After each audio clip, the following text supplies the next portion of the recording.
Yeah, even worse than the people that sold at $1 are the people who had diamond hands but didn't uh, have their own keys and kept it on Mount Gox. But it was so early back then; it's like so hard to keep your keys on any device. So you can't really blame people in Mount Gox. Were you around then, or when did you get Yeah, involved in? so I got sorry, I should be interviewing you, but I'll just as soon as you ask me. Yeah, I got into it at 2013. I remember because it was like sitting around $100, and then in work where I used to work, everybody's like, oh my god, it like 10x to $1,000, right? And everybody was just like, people who bought Bitcoin were just like, sell, I've 10x'd it, and I didn't have Bitcoin at the time, so I thought I'll buy my first Bitcoin. So the only website which was available at the time, really, that was famous, like I was in Australia, was MintGox. But MintGox weren't. They went, obviously they famously went down.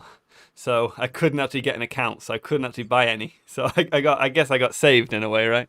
You know, Oh, you were saved, yeah, by the or I would have probably income. bought there. You know.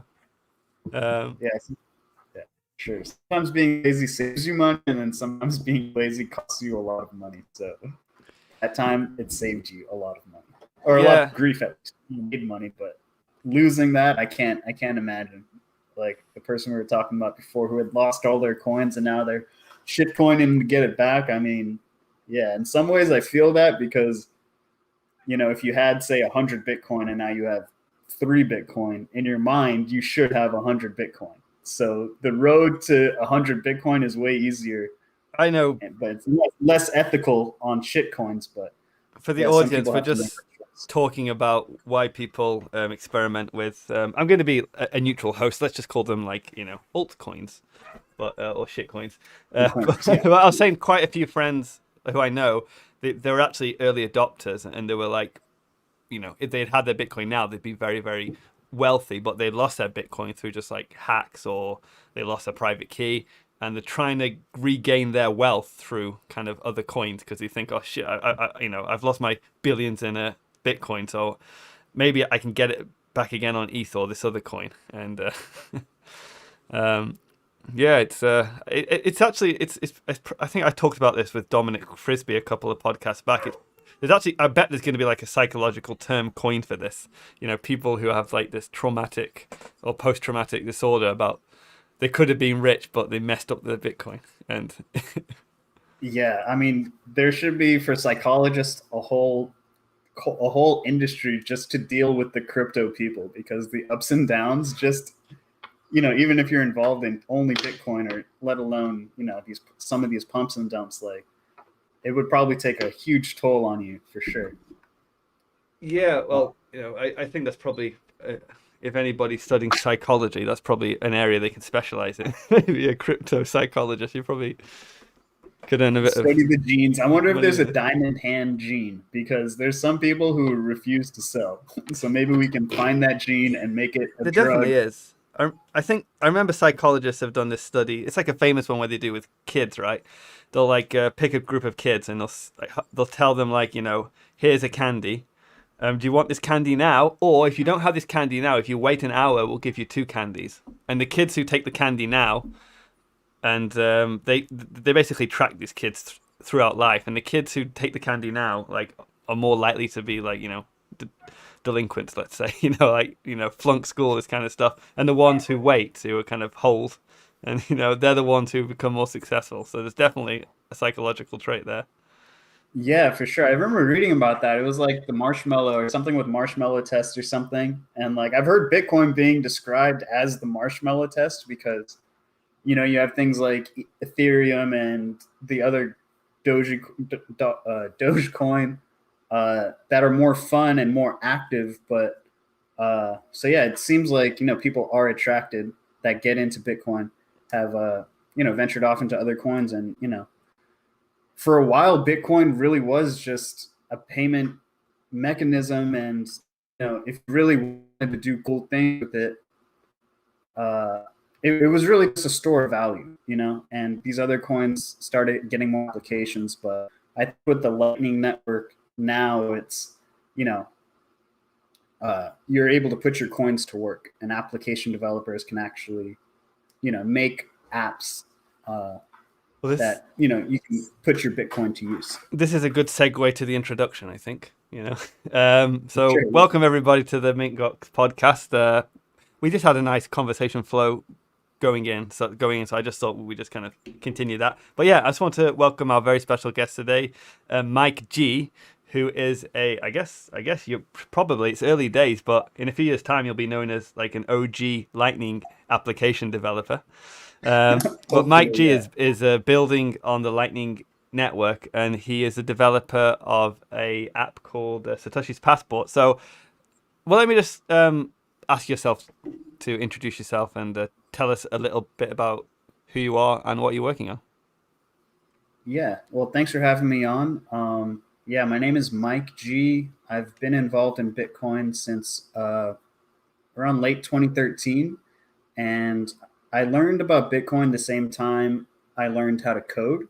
So to me, it was just really an extra library to send money over the internet, because when I started making apps and thinking about how to, accept payments in the apps, the choices were Stripe or, something decentralized like Bitcoin. And with Stripe or any payment processor, you're going to be paying 25 cents per swipe plus 3%.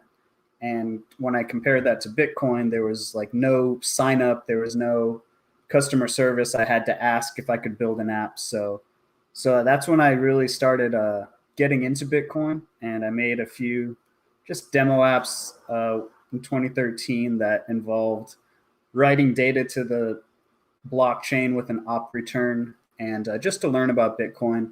That was back when prices to send complicated transactions only cost a few cents on the Bitcoin blockchain. And so, yeah, I learned how to code, and then I've been involved in Bitcoin since around 2013. And since then I've gotten a little bit better at coding, and the Lightning Network came out. So it really created a lot of use cases that I had thoughts of in 2013, 2014 to now, port over into the Lightning Network and actually start building and contributing to this thing, which has provided a lot to me. So I feel obligated to, build on the Lightning Network and, dedicate my life to, increasing Bitcoin adoption worldwide. So that's what I did with the Satoshi Passport app. And I linked up with Zebedee because Zebedee is making it so much easier for application developers to actually build on Lightning without worrying about running a node or opening channels or whatnot. So yeah, I'm excited to be, partnered up with Zebedee, and hopefully this Satoshi Passport is people's first introduction to Bitcoin and the Lightning Network. And, hopefully I can build more apps and increase adoption for Lightning. So Awesome. That's pretty much me and what I'm up to.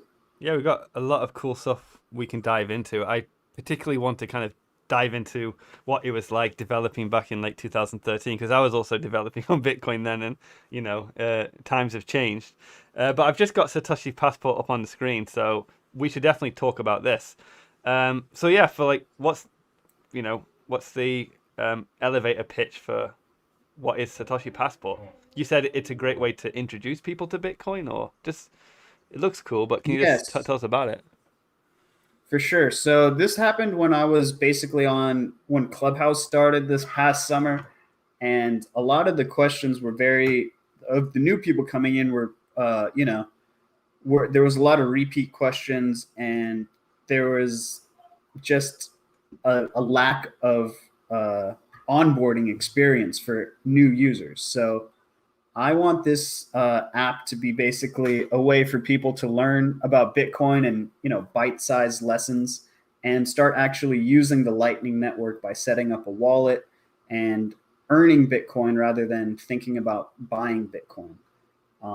And I believe that the more you know about an asset, the stronger your hands will be when it drops 50%, because a lot of people are buying these assets that they don't understand, and they don't really care as when the price is going up. But when the price goes down, they get a little sober and they say, okay, what do I actually own and why do I own it? So, this app could help answer those questions, because it really is packed with information mostly from Satoshi's quotes, but also other great authors like Nick Carter, VJ from Bullish Case of Bitcoin, and Andreas. So basically, this is the app I wanted to make if I didn't know anything about Bitcoin, and you don't want to hand them a huge book or a video. You can just say, hey, take this app, take a couple lessons a day, earn your Bitcoin, and learn about it step by step. So that's my super long elevator pitch for that. That's such a great idea, actually. No, that's right. I think as Bitcoiners, when the price drops, like we don't really freak out, right? Because we kind of know the fundamentals, we know the history, we know the FUD. But for people coming on board who, they might put, it might be a small amount of money, but to them it could be like a decent amount. They work hard for that money, and when it drops, and to see them freak out, you just want to say, don't worry, it's everybody's been here, and it's not the end of the world. So definitely, if people understand more about how Bitcoin and how it works, then it gives people that security and peace of mind. So you said that you can earn Bitcoin by doing it. So, like, it's basically like a quiz, right? It asks you questions, or it gives you lessons. Like, how does it actually? Right. What's So the right now, gameplay like? right now it's essentially just like a library setup where you open the app. Maybe I can open it here, but you pick an author, and then the app read a quote from that author, and once that quote is done with, you take a mini quiz on the missing word from that quote, and once you select the right word, you go to a screen where you actually repeat the word, or you repeat the whole quote or a section of the quote. And that piece of audio is sent to an AI, and the AI grades that basically oral quiz. And then once it's done grading that oral quiz, you get anywhere between 10 and 20 Satoshis for basically as a reward for completing that that module, that education module. Interesting. So it's not like a technical quiz. It's not like it's more a quiz that anybody can enjoy who's interested in more the philosophy or the what's it? Yeah, exactly. Yeah, around Bitcoin. Yeah, I had my 8-year-old niece use it. I've had my 70-year-old relatives use it. So anywhere from 8 to 70, it's been tested on, and so yeah, it's pretty simple for now. I just wanted to see if people would use it and just get some basic information. But hopefully, I can add some more features, make it more like a Duolingo situation. I don't know if you've ever. I think you've used that app before, and yeah, I think some people in the Lightning Discord were trying to get them to kind of add sats to gamify it, Duolingo. So yeah, but definitely cool. Because Bitcoin is its own language. We could have our own dictionary. We have our own rituals. And so the word passport is like. I named it Satoshi Passport because I do believe one day there will be physical citadels, and to speak the language of the people in those citadels, you're going to need to know, at least the Constitution, or when people immigrate to America, they have to take a test on, who the 15th president was and parts of the Constitution. So I think it should be every new Bitcoiner should go through this onboarding process of at least learning about the technology, because there's people out here who own 100 crypto assets who don't know who don't even know who Satoshi is. Right? I don't know who Satoshi is. Nobody knows. I know you, and I'm joking. I know what you're saying. Yeah, or the concept of Satoshi, right? Or like at least the origin story. So storytelling is so important, and even people.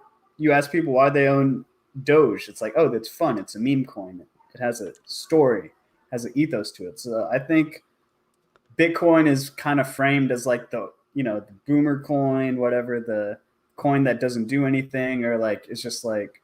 So I kind of want to change that and get people to understand what Bitcoin is, and that it actually has a lot of history and a lot of smart people thinking about it and trying to explain it. And when you try to see the equivalent for Ethereum or Dogecoin or any of these other coins, you'll find that there's not that really any deep thought going into it other than the surface level. So yeah, if someone walks in and goes through these 250 quotes and isn't a Bitcoiner by the end of it, like, I don't know what to tell you.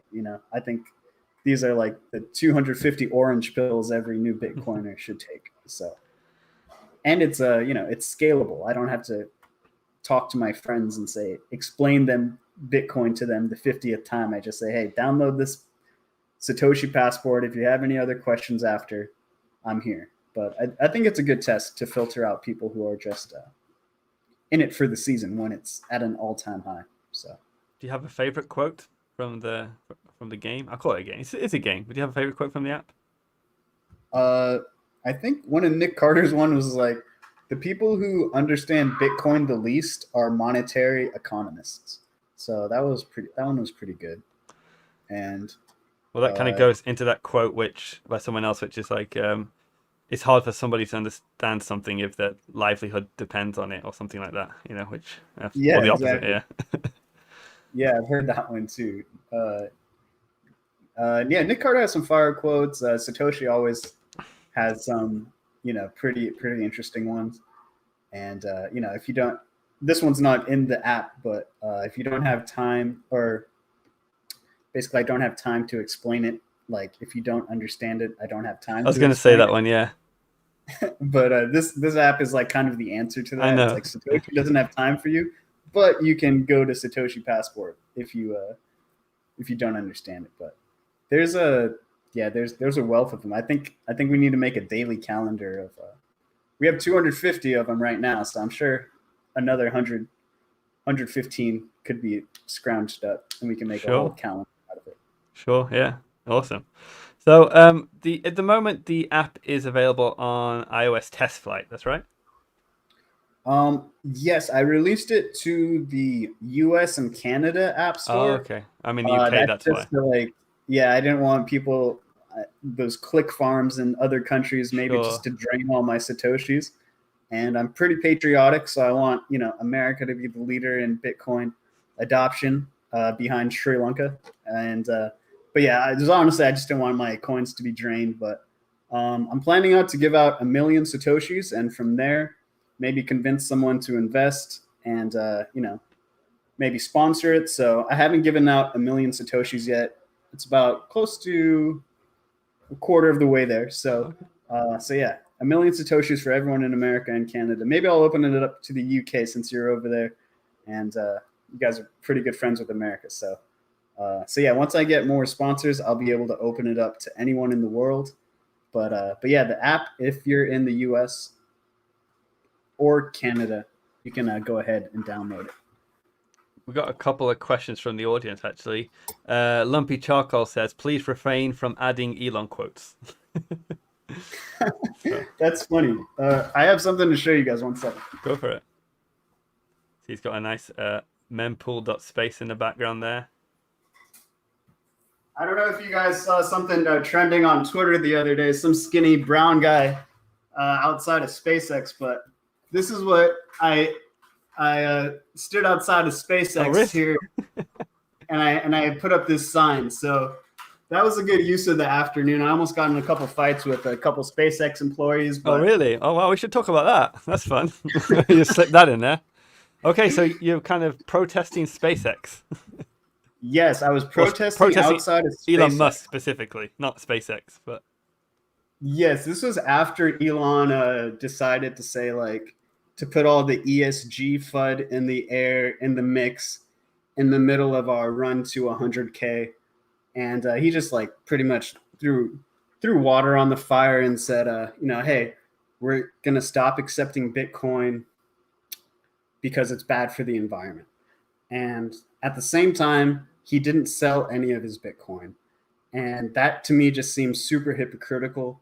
And it was an obvious move to dump the price. So, in my opinion, so he can get more, get a bit more, like, which is pretty Machiavellian. Like, you're the richest man in the world, and you decide that you're gonna shit on this project just to get even more wealth. I think right. When you people often say, I don't know if it's true again, I haven't looked into it, but people often said that he also needs to, he has a lot of subsidies for all green, investment money. So in order to kind of make sure he gets those government grants, he needs to, look like he's active on promoting green energy. So that I heard that's another reason that people have put through. Yeah, exactly. And I think, people need to take a closer look at where he gets his money from. Like you said, government subsidies.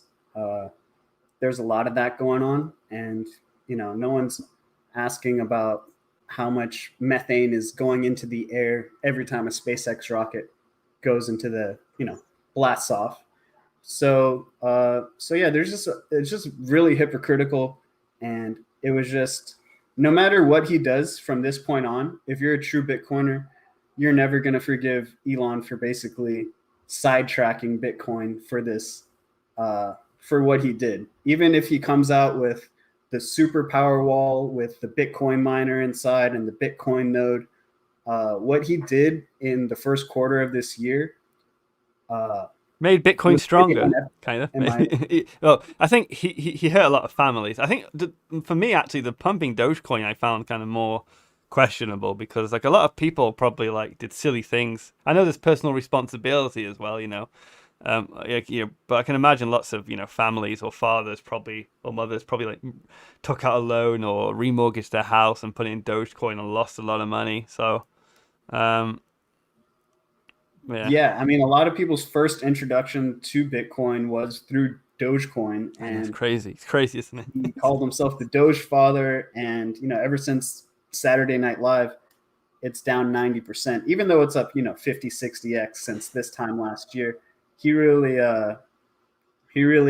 basically it was a lot of people's first impressions of crypto, and he really dropped the ball and steered people the wrong way on that. So yeah, I just think it's like pretty unethical what he did, especially with the amount of stuff the amount of government support he gets. So yeah, I just wanted to let Elon know. Yeah, I think it's also a lesson to Bitcoiners as well. Like, I think we should always like not have any heroes. You know what I mean? We should. I think a lot of people got a bit high when he came on board, and like, oh my god, Elon's on board, this is amazing, and then they got kind of hurt when he left. So I think hopefully the whole thing has made the Bitcoin community stronger and wiser. But that's happened before, right? So you were like being Bitcoin since 2013, so you've probably been through like Mike Hearn rage quitting and et cetera, right? So yeah, Gavin leaving, Gavin leaving, switching, Roger, yeah. It's always like it's like a weird TV show where your favorite character or something just dies or becomes, a crook or something. Yeah, and it's just like bigger and bigger egos enter the arena. And when Elon entered, it was like, wow, we're on this roller coaster, and people. Can we get much bigger than him, though? Yeah. Who's bigger? I wonder, could we get bigger than like the next guy? Could it be bigger? Because he was like the richest man in the world at the time. So maybe like the Queen of England has to start tweeting about Bitcoin and then rage quit. That would be the only one to top, like, one up that. Yeah, I'm not sure you can get bigger than Elon as far as clout at that time. The amount of like goodwill he had, I think he peaked at that moment, because the amount of support he had, basically his popularity has gone down, not only from the Bitcoin community, but the Dogecoiners are not happy with him. Wall Street has never been happy with him. The environmentalists, even though he's pushing Tesla and solar, I wouldn't say the environmentalists, maybe the socialists aren't too happy with his wealth. So he has a lot of and I've seen a lot of like my friends who are, I guess, more left leaning, and they are kind of, they're not big for the rockets going up, kind of thing. They kind of like, so save what's on Earth first before you go play around in space. Yeah, perhaps, but I guess people may have said that about airplanes, right? Back in the day, right? Why do we need airplanes? We should make cars better or something. I don't know. No, yeah, I mean, people say the same thing about crypto. Like, there's a whole new industry being built with Bitcoin, and people say, hey, I can just use Visa. So, I mean, I'm not going to knock space. I like 99% of the things Elon does, which is why so many Bitcoiners were mad, because it did seem like the final boss, like of like egos coming in, and it went totally left. Because if it would have went the other way, I feel like, I don't know, we would be in like Valhalla right now. But maybe, obviously, we can't blame the whole bear market on Elon Musk, but he definitely brought his ego into the mix, and basically kidnapped Bitcoin with his emotional roller coaster. Bitcoin was doing just fine before him. Now he's basically showing up to Bitcoin to fix it after 13 years. But yeah, that's my feeling on Elon. And I was like, okay, I have to let him know. So when I went out to SpaceX, I saw his security guards, radio up to the higher ups. I had some HR come out and talk to me. So I think he got the message. And I'm not going to buy a Tesla because, this auto drive thing, I don't know if it's going to run into a tree next time if I do an auto drive. So I'm looking at some other cars at the moment, but yeah, I heard a thing that if your car is younger than Bitcoin, you are not a true Bitcoiner, and I subscribe to that because I'm still in the Prius gang. So what does that mean? Because because you've bought a car instead of keeping Bitcoin or stacking sats? Is that what you mean? Yeah, that's the idea. Like, don't buy a new car, just stack sats. So I bought a car recently, but I didn't have a car before. So, and I needed a car because my wife got pregnant and I didn't want to take an Uber to the hospital. So, oh yeah, that's so surge pricing. You're like, we gotta wait. I bought a Skoda. I'm being sensible, nothing fancy. So oh, okay. I don't even think we have that brand out here. That's crazy. It's all right. Yeah, it's good. But anyway, I don't want to do a podcast about Skodas. It's kind of like a joke car in England. Like it's like there's loads of like jokes about Skodas. So like one famous joke is it like sorry? Pinto jokes, or is it a smaller car? No, they're just like, I guess, I don't think I'll be sued by Skoda because this podcast isn't that popular, but they had a bad reputation in the past just for being cheap and, unreliable. But there's like jokes like, how do you double the value of a Skoda? You put gas in the tank, stuff like that, right? It's like, if a Skoda, you'd get people ripping into you, anyway. Well, it's not as bad as the reputation of Prius drivers in LA, so... We didn't really have the Prius thing in the UK. It never really made it over here, but I remember seeing like on like TV shows in the States, it was like Prius people were seen as like kind of self-righteous or something, or I don't know.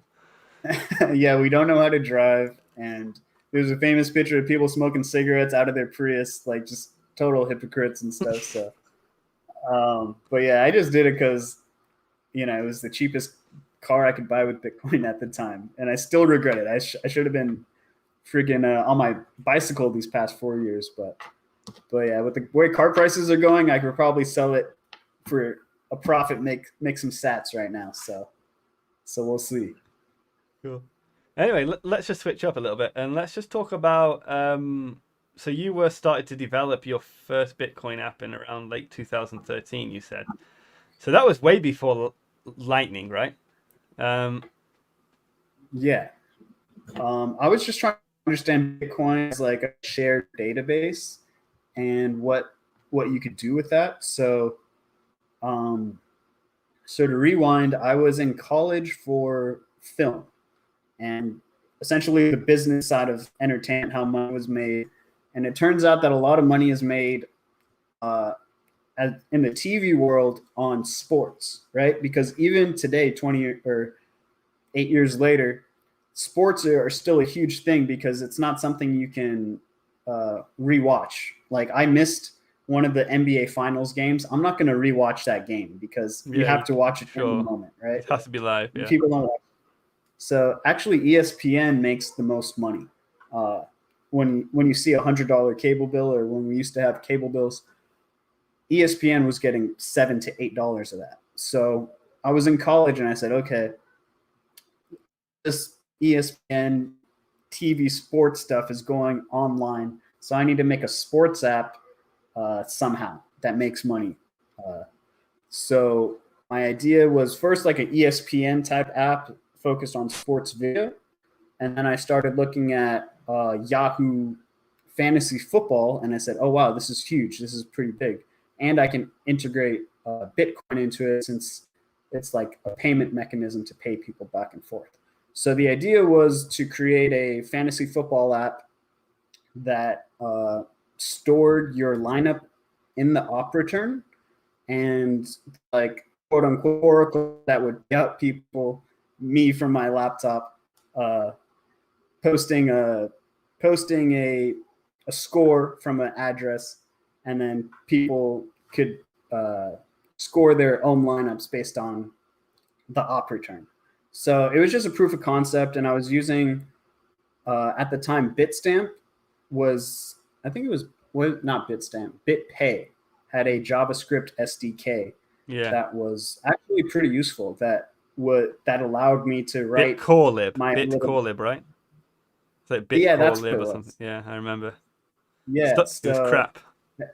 That's why it was terrible. That's why some people made a better one called Bitcoin JS lib, which everybody switched to. But by the by, I think that's what it was. But as JavaScript developers, beggars can't be choosers in the Bitcoin land, as at least until recently. But back then, I was just amazed that I could interact with this Bitcoin network from a JavaScript library, and so that that allowed me to at least broadcast transactions. But what I realized is that not all Bitcoins are the same on the chain, right? So if I send you a small amount of Bitcoin, but I add a lot of data to that op return, the next Bitcoin is going to be more expensive to send out, right? Because the UTXO is way more, right?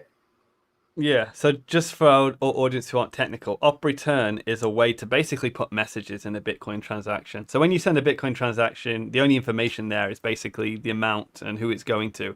But Satoshi put something in there where you could just basically put any kind of arbitrary message. So that could be data. And then technically with that, you could build apps on top of it. So a lot of people, myself included in the time, we're basically building, I guess you could almost say like Ethereum DeFi type apps on the Bitcoin main chain using op return.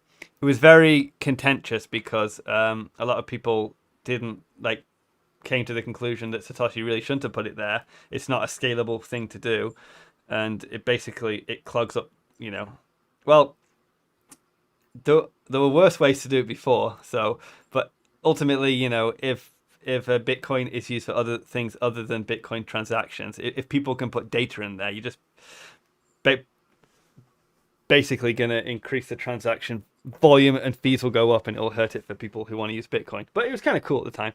I made apps with op return as well. Yeah, it was definitely like an interesting time in Bitcoin. People didn't know what this network was going to turn into, and the op return. Yeah, the op return had gotten shortened and then lengthened again. Yeah. So there was definitely a debate within the Bitcoin core protocol developers whether to include it or not. And Satoshi Dice, right? I think this was around the time Satoshi Dice was around. And I think I was up half a Bitcoin and I lost 3/4 of a Bitcoin on Satoshi Dice when the prices were much, much lower. But I think about that sometimes. But anyways, Satoshi Dice was kind of not the killer app, but it was taking up a large portion of the mempool on Bitcoin, on the Bitcoin blockchain. And people were starting to ask, what happens if there's 100 Satoshi Dice applications and the fees are going to be insane and it's going to be impossible to send transactions from A to B. And that was true. Like, it was clogging up the network. And then you had, one of the co-founders of Bitcoin Magazine, Vitalik, he was saying, hey, I need to actually increase the op return size because I want to run my own apps on the Bitcoin blockchain, but I need more space on the op return side. It seems like the protocol developers weren't having it and said, hey, go play somewhere else. This isn't the place for that, essentially. And then that's how Ethereum was sprung up. And I think if we're going to be honest with ourselves, the application side of things kind of was focused on Ethereum for a couple of years until, the Lightning Network kind of is still getting up to speed. But if you're not a protocol developer and you're just an app developer like me who only knows JavaScript, which I put like on a low level, and then the protocol developers are like godlike people who are making 10-year decisions about the software. But I think the application developers who just want to make simple apps to interact with the blockchain, got drawn to the Ethereum side and for the past couple of years, but I've 100%. always, yeah. So I mean, but I still held out hope that Lightning Network would come and be what it is today, and I could build things on a solid base rather than something that got rolled back because It's quite interesting. some people. It seems like we came to the same conclusion because at the time I had an app that was, I guess we could say, spamming the blockchain at the same time. I was also doing using Counterparty, which used op returns specifically to make tokens. And I remember Nice. in order to basically put data on the blockchain, you would basically have to make a transaction with op return, but you didn't want to send any money, so you would send the minimum amount you could on Bitcoin, which is like a dust transaction, and your wallet is full of like 1,000 dust UTXOs, and they did make an update to fix that. But yeah, I remember at the time being, especially somebody who had an app with users, this was like a business for me, being very frustrated that transactions were getting high and my apps were failing because of this, and a lot of app developers did at the same time. And as you said, I remember speaking to some of my contemporaries, and they were like, "Oh, Bitcoin's not going to upgrade, but this new thing, Ethereum, is here. And Ethereum transactions are super cheap there, so I'm going to port my app over to Ethereum." I remember saying to them, "Aren't you just kicking the can down the road?" And then the same developers I spoke to a few months ago, and now they're going to another blockchain from Ethereum because Ethereum transactions are too high. And but I can understand that if you're a business and you build your product on something that core devs will say well, nobody told you to do that, right? We didn't advertise it as an app layer. You kind of came to that conclusion yourself. I can understand them being frustrated and trying to find something to continue. But it seems like you didn't go that way. You kind of decided just we got to do this slow and got to do properly. We've got to build a strong foundation, and the Bitcoin, the bigger picture is more important than my individual project. Or did it take you a while to come to that conclusion, or was that obvious from the start? I mean, if I could press a button and say, do you want to be Justin Sun and put on the black hat and run with these ICOs and make your own shit coins and stuff, and have 100 million, $1 billion, I'm not going to sit here and say I wouldn't press that button if it was that easy. But honestly, I can't do that personally. I don't want to make my own coin. I don't want to make an ICO. I want to build on top of Bitcoin. And I know even when I bought in 2013, I knew it was going to be a long-term investment. I knew it was either going to go crazy or not. So if I have to wait 1,000 days for these protocol developers to make to build the building that I'm going to work inside, I'll do that. I don't want to work at a shitty WeWork, or even worse, under a freeway pass, the blockchain equivalent of a freeway underpass. I'd rather just wait for the building to be built and work on a solid foundation. So low time preference. And when I think I'm making apps, I've never made an app that has 1 million users, but when I'm building an app, I say, okay, what happens if I hit 1 million users? Is the experience going to be the same? Is it going to be worse? Is it going to be better? And I think as an application developer, you have to think that your application should get better the more people that use it. As an engineer, that makes sense to me. It's like a snowball effect, but in a positive way. There's a network effect, and as apps get more and more popular, like Twitter, you can follow more people, you can retweet people, but that's not what happens when apps scale on things like Ethereum or things where people aren't used to using apps where it gets more expensive and more as time goes on, right? I mean, you can argue for some apps it does, but I'm just thinking about the scalability issue, and these apps are on. I think about this a lot, and I think this is something that Elon doesn't understand. I think a lot of people they look at other technologies such as Amazon Web Services or Netflix or anything, and they see Bitcoin as kind of like an app. They kind of see it as it should and it can scale the same way. What they don't understand is that things scale in the real world by becoming more centralized, right? If you're a startup and then you kind of have your own servers, you scale by going to a server farm, right?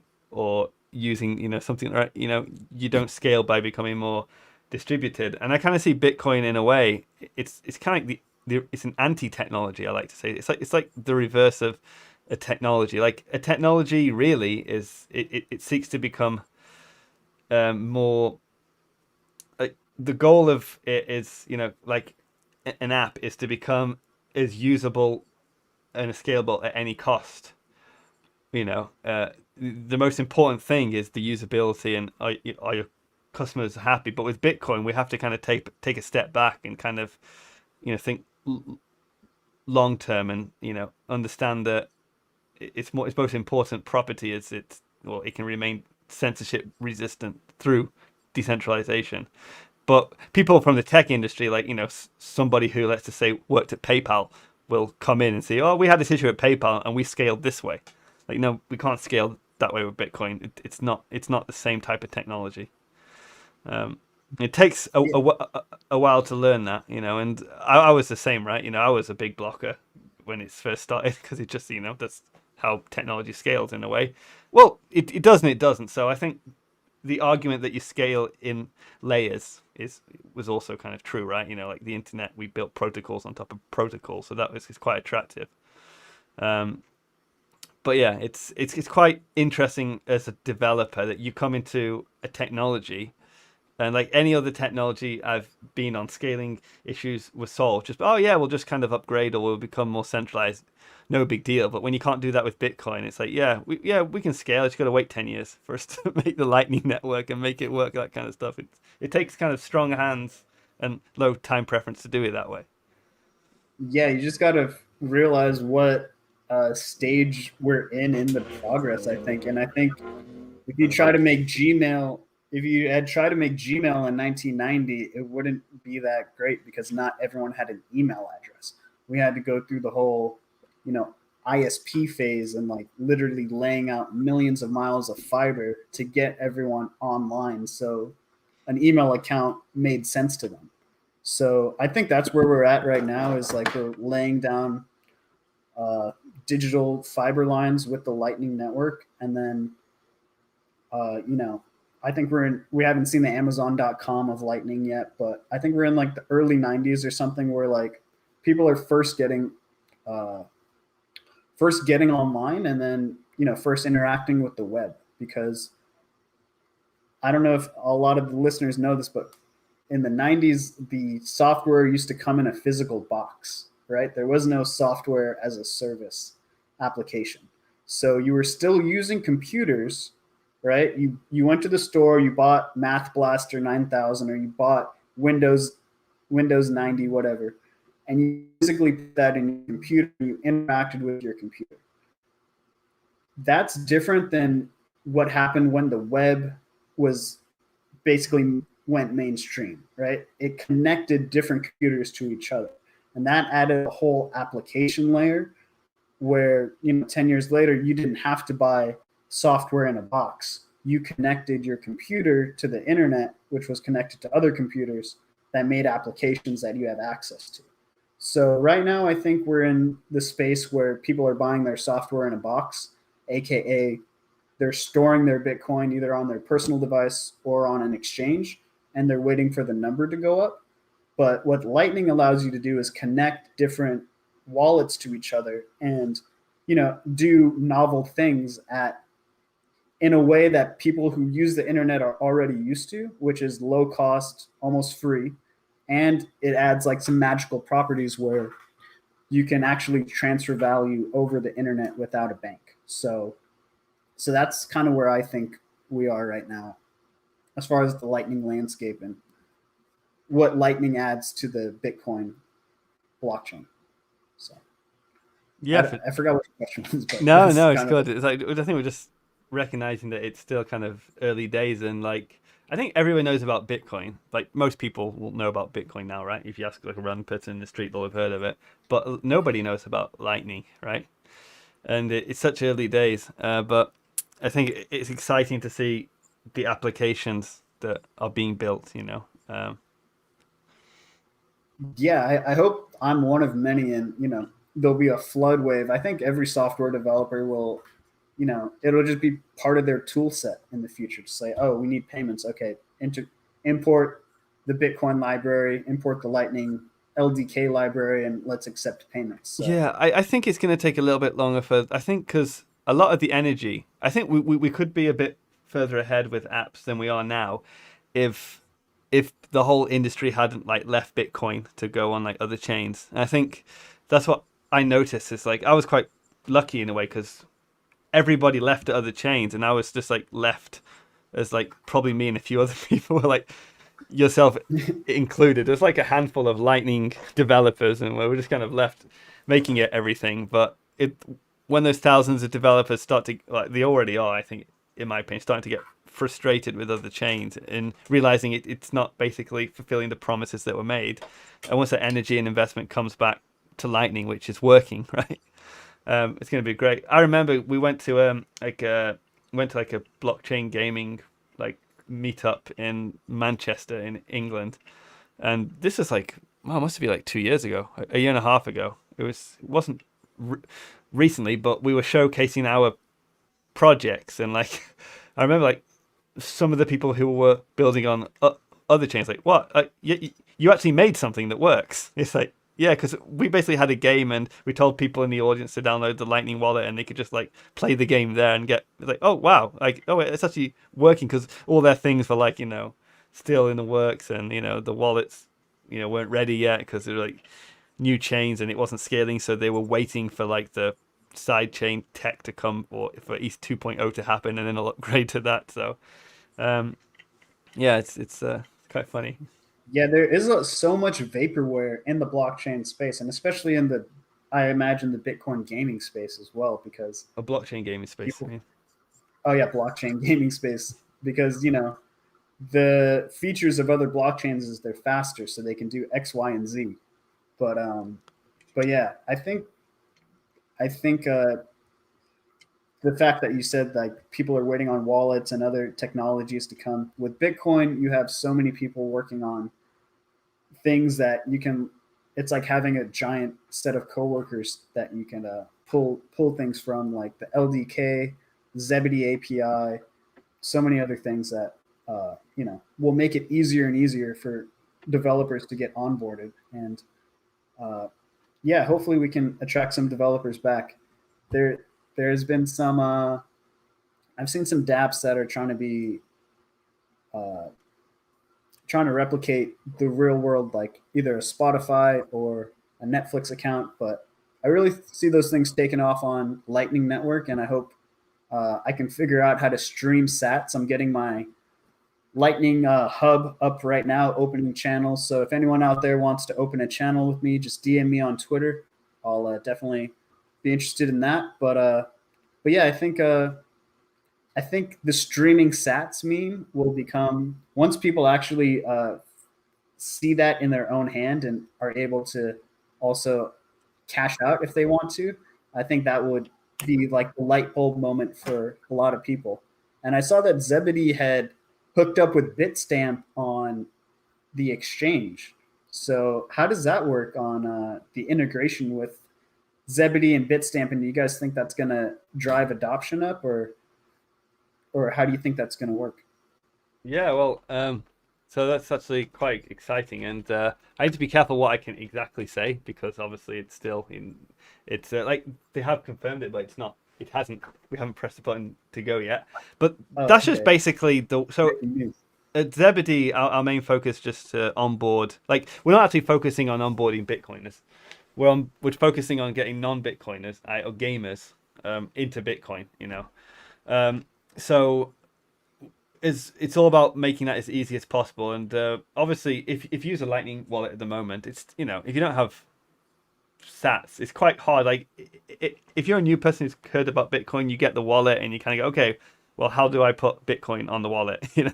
Well, how do I've only got dollars, right? How does that work? That's where the Bitstamp comes in, and it'll be really easy for people to basically they can just like you know withdraw and send directly from their Bitstamp account directly to their Zebedee wallet. And if they earn Bitcoin in game, they'll mistakenly sell it for fiat and then regret it in a few years' time. But they'll, it's just basically going to make it a lot easier to onboard regular people.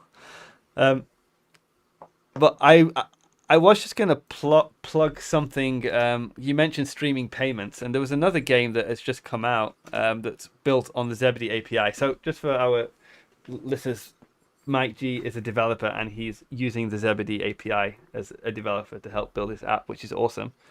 And let me just try and share this screen. How does screen share work? Yeah, so this is a game called Lightning Crush, which is made by a single developer as well. So not a large company, just a guy. It's basically, has he got a good video somewhere? It's basically Candy Crush. Oh yeah, that's a super popular game. So it's really, really simple. You can just kind of send it to your friends, and they can understand how to play Candy Crush. But at the end, they can actually earn Bitcoin. But this game is actually doing streaming as well. At the moment, it only works with Nayuta Wallet on Android. But we're working to try and get a streaming payment system coming to Zebedee Wallet as well. But yeah, it said good there. And basically, as you play, you get combos, it basically just sends sats to your Nayuta Wallet non-custodially as well. So that's kind of something they're playing around with. And yeah, it's all built with the Zebedee API. So I think streaming payments is already here. So people should definitely try and check that out. And MintGox, which is our monthly gaming esport on Sunday, they're doing a special kind of happy day, let's say, for the game, where they're going to basically 3x the sats that you can earn from it. So you'll be able to stack sats and by playing triple boost. Triple boost, exactly. Yeah. So I've got a bunch of ideas for streaming payments as well. It's just takes time to do it right. But that's definitely coming to our API. The next thing, it's going to come with our gamer tags. So Zebedee, we have a gamer tag where you'll download our app and you'll basically choose. It's like a Cash App tag, right? I think it's Cash App. So I'm Mandelduck on there, and you'll be able to enter just your name into a game, and the game will just send it to your gamer tag. That's for Zebedee's system only, but we're also working on a proposal to LN URL, which will allow other wallets to do a more open streaming method as well. So it's pretty exciting stuff. Yeah, I think that's going to be huge. The gamer tags having a simple name where you can send cash to or Bitcoin to is awesome, and making it part of the protocol so other people would that protocol include the name tag or feature, or would that be part of the URL? Probably not, because names and identity you can't really do on a blog. I know Microsoft have a thing, but names and identities aren't really unique, so it's kind of hard to do that on the level. So you'd basically it'd be to a wallet or something. But I think a developer could be able to make a wrapper around that, which could use the names. But just because we'd have to have some sort of name DNS name identity system on Lightning. So I'm not too familiar. I know Microsoft have something to do with the Bitcoin blockchain that does that, but that's not quite there yet. I think. But I mean, it's corporation trying to do decentralized. It's the LinkedIn company trying to decentralize your we'll see identity. So come on, guys. Yeah. But this brings up a thing I was thinking about. Do you think we're gonna have a similar war inside of Lightning Network as far as the base fee rate goes? Will that be the new block size war? Because from what I understand on the Lightning Network, if I set a base of 0 between me and you, we can send Bitcoin back and forth all day. Yeah. And there's other people in the community that say, that's probably a bad precedent to set, because if millions of people are added to the chain, we won't be able to run transactions for free forever. So we should set a precedent of charging for every interaction with inside the Lightning Network. And so to me, that brings up a lot of interesting things because one Satoshi fee may not seem like a lot of fees, but they do add up if you are doing a lot of transactions. So where do you stand on the zero base fee camp, or do you think every interaction on the Lightning Network should have should cost even a fraction of a Satoshi? Well, my instincts are that stuff can't be free, right? I think, but again, like the good thing about Lightning is with Bitcoin, it's a lot more contentious because it's Bitcoin is there's more consensus around that, right? With Lightning, I will probably, because there's going to be people who want to do many different things on Lightning, and the whole protocol is not going to upgrade. Like I just said that Zebedee wants to do stuff with game attacks, for example, which is separate to Lightning. But the good thing about Lightning, because it is really, the relationship that you need to agree on the terms is only between the sender and the recipient. You can add new features without disrupting the rest of the network. So we're probably, in a year's time, we're probably going to have Lightning networks on side chains and Lightning networks on the main chain, and Lightning networks with a colored coin, with RGB, and then kind of bridges in between them. And if there's a big contentious, no big deal. Somebody just makes something to augment the existing. I think it's going to be battles, but the good thing about the Lightning network is it's everybody can do their own thing and not tread on other people's toes too much. But we'll see, exactly. There's going to be trouble because it's just humans, right? And money and technology. But hopefully it's not going to be anything like this big scaling debates in Bitcoin because, people can just go off and do their own thing, but with Bitcoin, right? That's a good thing, right?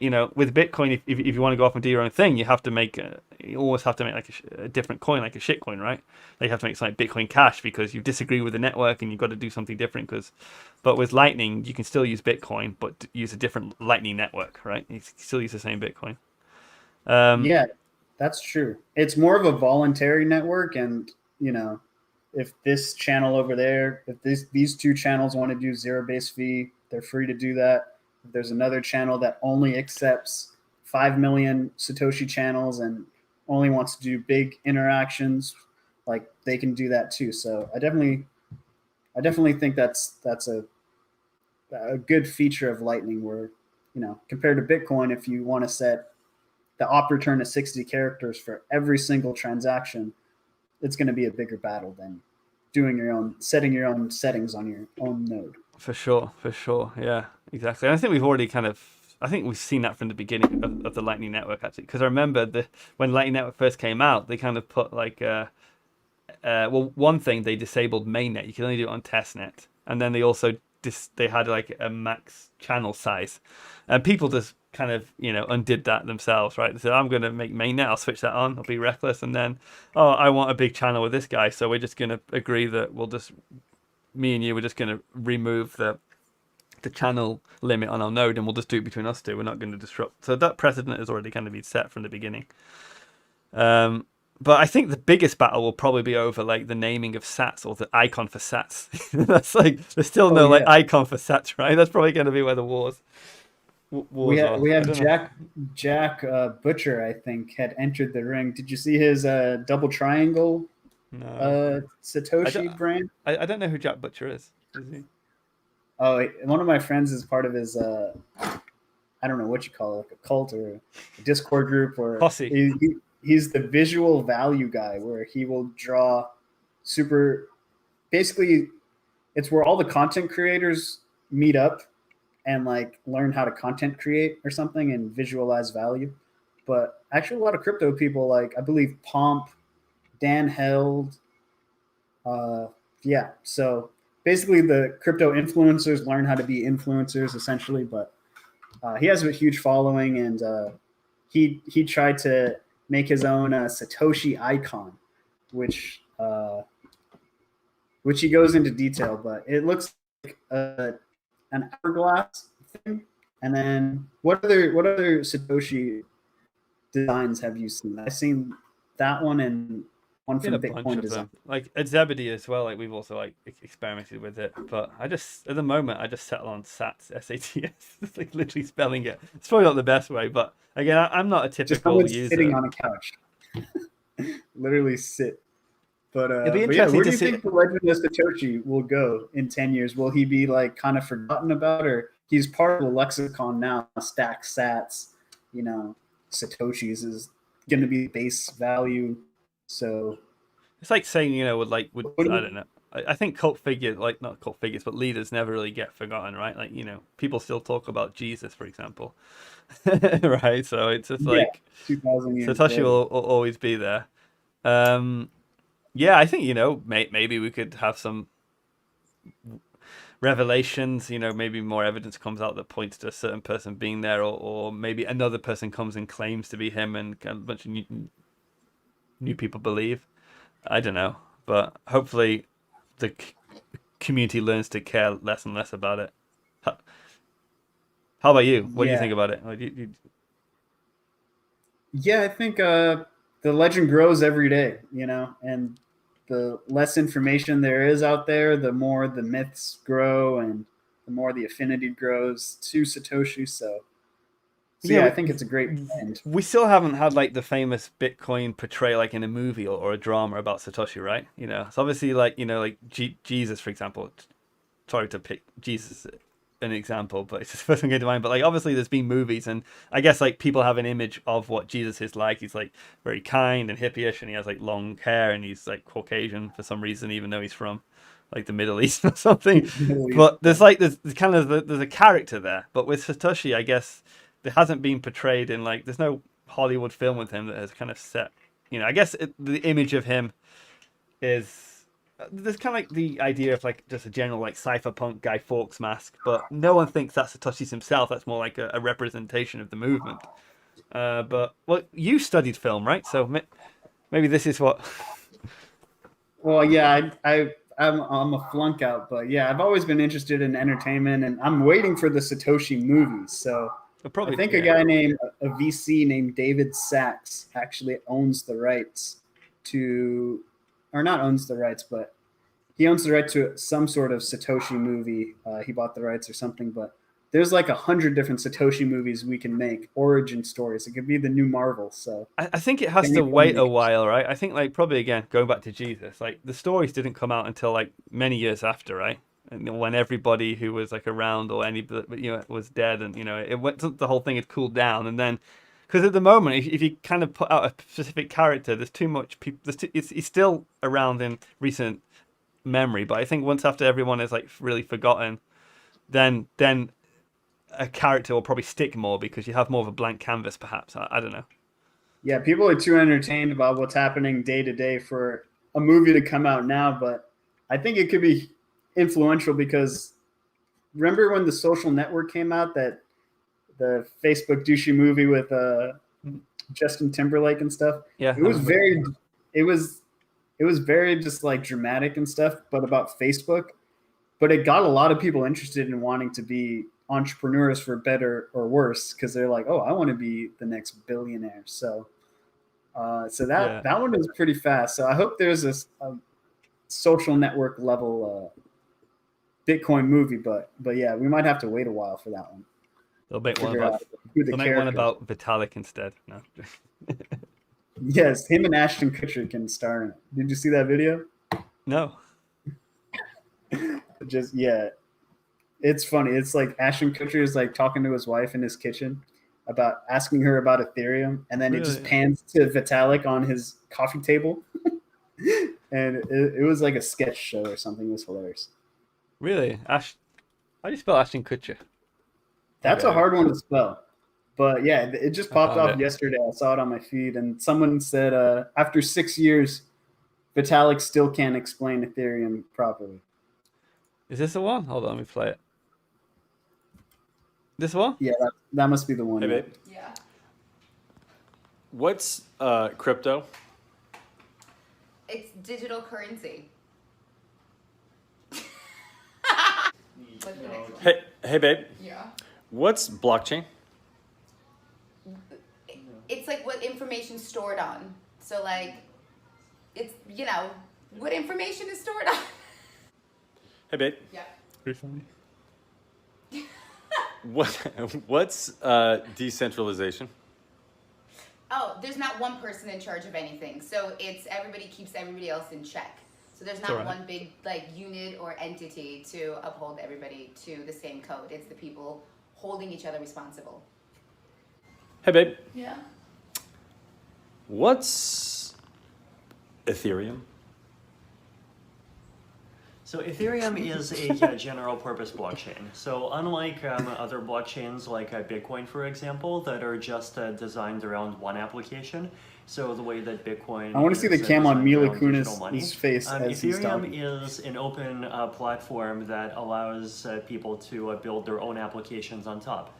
And anything built on top of Ethereum, it's protected, secured, everything is checked by this entire except for the network DAO. of thousands of computers around the world that are protecting and checking every transaction on the blockchain. But because it supports a programming language, developers have this unlimited creativity in what kinds of things that they actually create on Ethereum. So you can use Ethereum to make cryptocurrencies or NFTs or many other kinds of things. Yeah, that makes sense. Wow, this is funny. I think like Vitalik he really is a movie character. I would watch a movie on that guy. Vitalik, yeah. I got nothing against the guy, but I think he's a good character. He's like this young kid, and he's obviously like a bit on the spectrum, and he's like this. He's kind of like looks like a geeky genius kind of thing, and you know, for people who haven't actually developed on Ethereum, it's like very appealing. I mean, yeah, he's like Mr. Bean mixed with Forrest Gump mixed with like Richie Rich or like some genius. He's one of a kind for sure. Cool. Yeah. I think there's a reason like he kind of. Well, anyway, yeah. I don't want to talk too much about Vitalik. I'm sure I've met him a few times. He seems all right. Anyway, let's just we did have you on this, so we get all our guests to actually play a Lightning game, a Bitcoin game. And our viewers will know that we get our guests to play Bitcoin Rally, which is a Mario Kart style game with Bitcoin. And we basically have all our hosts do a time trial, and we list them on a leaderboard. So if I show the leaderboard here, we can have a look who's done it before. So current champion is Ruben Thompson at 49.436 seconds. And way down at the bottom, we have Dominic Frisby and Peter McCormick, who just did. I didn't even think they practiced. They just like turned up on the day. And also, but the time to beat is No Coiner Ned. This is the first score which is set by a No Coiner friend of mine, just to give a score for people to beat. So you have to be faster than No Coiner. Let's get the game open and let's get Mike to do all that. Give me a second, folks. Switch the game. So you've been practicing much?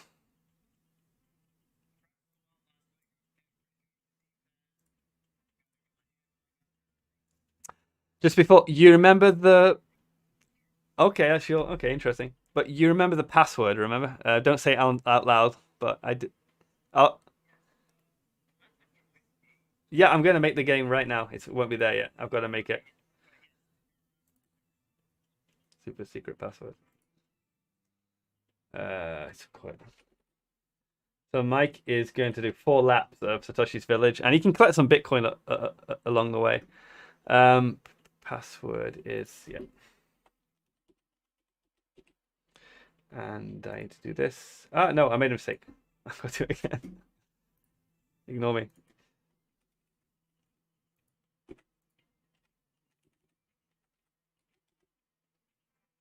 It's time trap. Okay, the game should be there for you in 1 second. Did the game show up? Awesome. So Mike did practice a bit before we did a test. So yeah, he wasn't the best driver, I'll put that out there, but he wasn't the worst. So it'll be interesting to see how he does on the spot.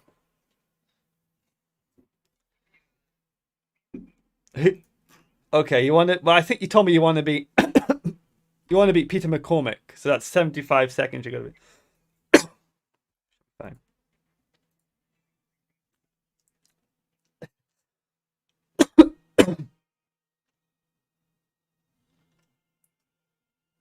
Okay.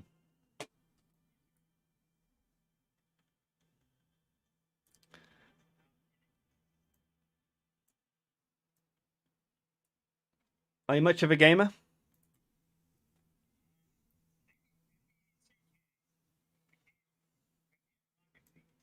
Oh, okay. Rocket League's a racing game.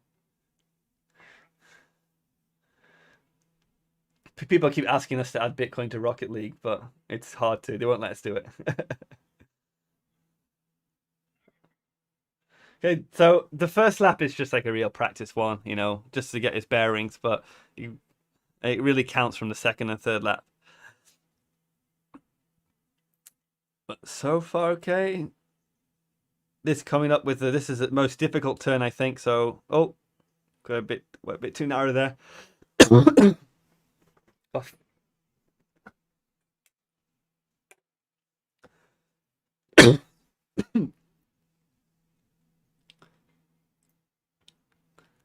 No pressure.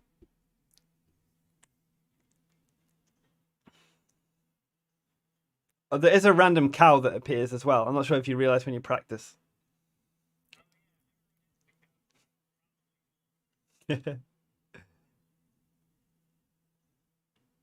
Live stream is fine because people will forget. The problem is when it's on YouTube forever. Okay. You want to get some good speed here so you can start the second lap with a good bit of speed, and this is where it counts. He's got the boost. It's coming in now. That's good. Nice and tight. Ignore the coins; they're distractions. They'll slow you down.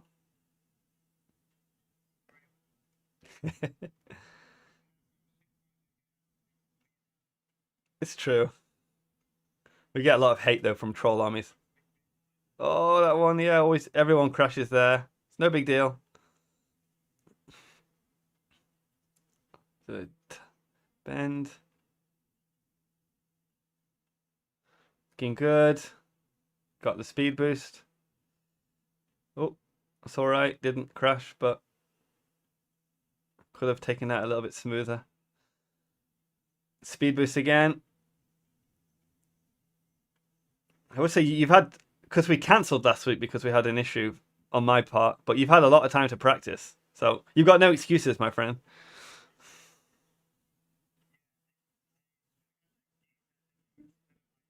Exactly. Yeah. Oh, it's all right. I think that lap was a good lap, though. So I think you've got a good score in there. Yeah, but the gamepad helps because you have more control over your turning, right? And because it's not just left or right. It's more analog. It's like a little bit left or a little bit right. Okay. We haven't... I think the cow's not here, actually. No, the cow disappeared, actually. Yeah. Weird. Because, yeah, the cow should appear on the map. Anyway. We sent to the avatar. Okay.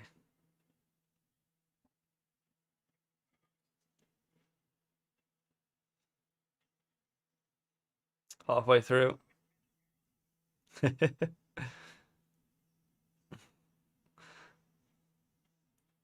a bit too late now, but a good idea is to watch the other shows and see how people did.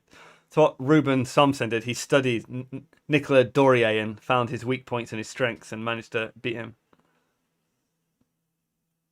Okay, final lap. Make it count. No pressure.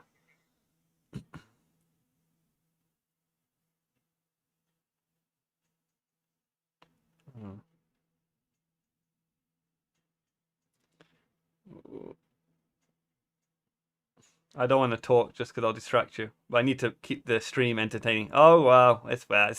This one's not good. I think number 2 was a good one though. So I don't remember Peter McCormick, to be honest. He said he wants to do his time again sometime, so maybe we'll get him back on. We could actually do it in person, probably, because he's in the UK, and like we don't have any restrictions at the moment in the UK. We had our... It's weird though. We have we have our Freedom Day, but a lot of people are still kind of being cautious. I went to the supermarket, and I was the only person not wearing a mask. I'm not against if people want to wear a mask, that's fine, but I was the only person not doing it, and I was a bit shocked actually. I thought at least half of people wouldn't have done it.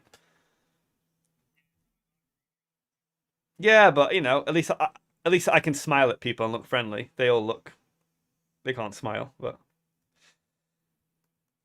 there we go. Okay.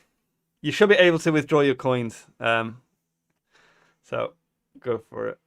I'm just going to hide this and I'm going to have a look at your times. Interesting. What was the best one? Did I beat the no coiner or am I listing the no coin? I'm not going to say that easy. Let's get the leaderboard open. So how do you think you did? I think I did better than 75 seconds. Hopefully. Okay, so did you do better than? Well, we got the coin. I hope I did better. I didn't do better than 69 seconds. You didn't do about 69, so maybe Ken Kruger from MoonPay with Moon. I might be just one below Ken. I'm not sure. So in between Ken and Molly from Coin Corner. Okay. Ladies first. As long as I'm okay. Let's have a look. Okay, let's refresh the page. No, Mike G, 67.3 So that's above Crypto Mags and below Danny Scott from Coin Corner. So it's like bang in the middle, I would say. Really, top 10. Top 10? You're in the top 10.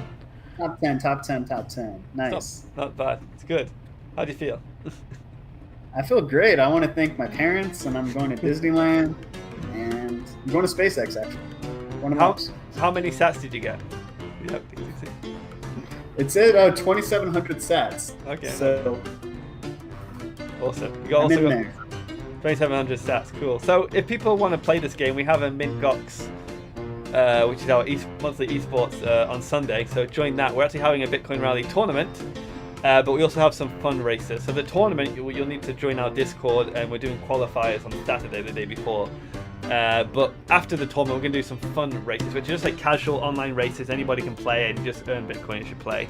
And the exciting news is after MintGox, the week after, we're actually going to open up Bitcoin Rally and let people host their own game. So this is a game, basically, you know how people get together and play Mario Kart. You'll be able to get together and play Mario Kart with Bitcoin, so you can all kind of onboard your friends into Bitcoin and get them playing that. So that's something I'm excited about, and stay tuned for more information on that next week.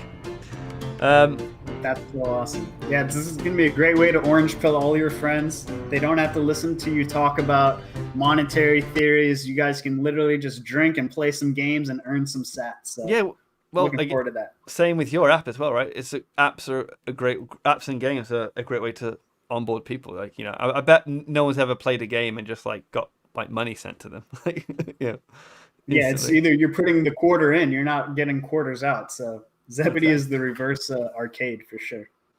Yeah, well, that's actually because of Apple. When I first made my Bitcoin app, I actually wanted to do what sane people would do and like ask people to put Bitcoin quarter in the game, but Apple didn't allow it. So I just really wanted to do Bitcoin. So I said, okay, well, I'll just do it the other way. I'll give people quarters and just. Yeah, what are they going to do about that? Yeah, right? They're like, why? They're like, why would you want to do that? Like, it's fun, cool. And they're going to figure out how to tax you 30% and get 30% of the reward or something. Apple's crazy. Yeah. Well, you know, so I think so. You're at the moment, you're like an iOS developer, right? So, do you plan to try and develop for other platforms to get around the restrictions? Yeah. I mean, RN LDK just came out, and I was able to set up a wallet with them. I don't know if you played around with that, but LDK that's a from React Square? native. Sorry. RN LDK. Yeah, that was like a Square crypto initiative, and then Blue Wallet. I'm not sure what the whole situation is, but Blue Wallet created a library for React Native. Nice. So that's really interesting for me. Yeah, because they probably made that in Rust or something, and they probably have some sort of wrapper and a C type thing. I don't know. Yeah, exactly. It's built in Rust, and they ported it to Swift and Java, and then they built wrappers for JavaScript. But if you're a developer looking to LDK in general, and the cool thing with Android apps is you can put the APK on a tablet and have it run in kiosk mode. So it opens up a lot of cool opportunities when you have your own node on your phone. So yeah, I'm excited to play around with that and build more stuff with that. Awesome. And we'll have to have you back on when you've done your next project. Is there any plans for the next project or any ideas, or is it still stealth mode? I'm figuring out how the Lightning Network works as a node operator right now. So I'm trying to get a lot of inbound capacity. So when I build my apps, I can actually accept money. And yeah, I mean, streaming sats, literally, I'm sure you feel the same way. There's 100 different apps in your mind for streaming sats. And it's like, what can I spend the next VR 10, is a good one for that, I kind of think. I know VR is niche, but obviously VR, you can't really like get your phone out and scan QR codes. So having the stream is like, I've actually got a demo of Beat Saber. It's coming out where I added streaming sats to Beat Saber with the Zebedee API. So you can Beat Saber is a famous VR game where you kind of like but as you do it, you can actually have stats sent to you. So it's really exciting about that. Oh my god, yeah, that'd be awesome. I mean, I have my VR headset here. You could do so many different games with VR. Definitely, Beat Saber would be really cool. But I think VR and Lightning might be the perfect match. It's just both of them haven't. I mean, I think Lightning Network is further along, but not everyone has a VR headset, and even I think VR is probably, it's not like a casual game. It's like a lot of people play games when after work and they're tired. They just want to like put their feet up and like just play it. That's fine, but VR is like a bit more of an effort, right? It's a bit more party mode, maybe. I don't know. It'll be interesting to see where it goes. Yeah, I think it'll be the VR arcades, or it'll be an event. You go somewhere to have the full VR. I used to do that with friends. We used to, in Tokyo, they had a few VR parks, and that's something we do. We go on and do like VR parks. It's a lot more fun. Oh wow, yeah, they're always 10 years ahead in Japan on the new tech. I think States are pretty ahead, but before we wrap up, I did have a cool idea. You said you've gotten into like running your own node and playing around with that. I think I've spoken to Koji Higashi as well, who's like a OG Bitcoin Lightning guy. And it's been on the back of my mind. But some sort of game around opening channels, right? You get the point of the game is like be connected or open channels to people. That could be quite cool. And like you level up based on your connectivity or something, just to gamify that. I think that would be quite awesome. Yeah, I think that's awesome too. Like I was thinking of like a digital Tamagotchi game where, you feed your Tamagotchi 1 sat a day or something and it grows. So I think anything that's actually on my plan of things to do, actually. That's like the next game I want to make, just because I have a feeling that people, because at the moment all my games kind of give away Bitcoin, but I have a feeling if you have a cute enough character that's saying it's hungry, people will feed it sats. Exactly, yeah. It's like Farmville, but Tamagotchi and like... Yeah, I have plans to make this on the web, actually. There's Unity, which is a game engine. They have this thing called Project Tiny, which is like... It's basically a lot of developers are frustrated with the App Store, right? And they want to, so they try to make games on browser, but browser games don't really work on mobile browsers. They take ages to load with WebGL, and it doesn't really work. So Unity have been making this thing called Project Tiny, which basically it's like an instant game that loads instantly in the browser, and it works well on mobile. It's like very, very like lightweight. So this is actually this one I'm going to show now is actually Bitcoin Rally was based off a similar original Unity code base. So some people might see some familiarities, but if I click this, it should load really, really quick, the game. Oh, that's running native in the browser. Yeah, there we go. It's loaded, pretty much. So this, and it's 3D, so yeah, it's running native in the browser, and it loads just as fast on mobile. So if I refresh, it should be even faster. There we go, it's loaded. Right, there's no like WebGL kind of thing, and it's not HTML5. It's actually using like a proper like C engine kind of thing. Real game developers use it's just wrapped. Yeah, well, yeah. Obviously, there are going to be limitations, right? But Unity have this new they have this new way of programming, which is like super efficient. It basically it's a bit different. It's like you don't really have like objects too much, but the way you program makes it basically it's perfect for multiple threading. So it can be really, really efficient. So you could have like hundreds of thousands of objects. but it works really good in mobile. So that's something I want to play around with and maybe make this Tamagotchi game, because one issue with browsers, you have to, if you have a game that gives out stats, you have to worry about people hacking your game, and it's easy to hack stuff on a browser. But if you're making a game where people just pay, you don't have to worry, right? Because, the game doesn't give out money, right? So it's something that you could do on a browser. So it's something I want to play around with. Just have this, instant Tamagotchi that loads instantly, and you just feed it sats, and it can. Anyway. I'll definitely beta test that one for sure. Yeah, I just need to find time about it. I've got a baby coming on the way, so I suppose I should look after the baby as well, which is... I need to get a nanny or something. Teach the baby how to code, and then in 7-8 years, you'll be like, okay, definitely. This is your new app for the day. Well, that's what, like, in England, where I live in the north, it was famous for the Industrial Revolution, and basically people had large families and kids to work in the factory. We need money, have a kid, you're 3 years old, hands are small, you can get in those machines, unclog the cogs. Oh, we've lost one, doesn't matter, we got 9 more. But I have the same thing with coding. Lots of kids, like you write unit tests, you debug. You need an army for sure to write some of these apps, and especially all the ideas developers have, we don't have enough time. So any extra help is awesome. Anyway, thanks so much for your time. It's been a lot of fun. Is there anything, like, any closing thoughts? Where can people find out more about you? No, just on Twitter, hit me up. It's Mike G. And if you're thinking about building on Lightning, do it now. You will thank yourself in 3 years when when the Lightning network gets 10, 100x bigger. Set up your Lightning node right now. Get your channels up, get used to how the Lightning network works, and just start building. Join us. Be part of us. Join us. What's that meme? Does it mean like that? We'll post it later. I don't know which one you're talking about. That was a bunch of them. Which one is it? This one. That's the one I meant. Join us. Yes, join the dark side of crypto. We're not the baddies. We're the good guys. Anyway. Yeah, we're actually the good guys. And Bitcoin's not a boomer coin. And if you build apps on Lightning, you can shit on shitcoiners in front of their face. So, by using the app, not physically, but literally you can shit on their arguments by saying, hey, Bitcoin's a boomer coin. Check this out. It works. And we need more than laser eyes and memes. We need to actually build stuff. So if you know how to build or want to build, sign up for Zebedee's API and start building Lightning apps. Yeah, so I'll end on a serious note.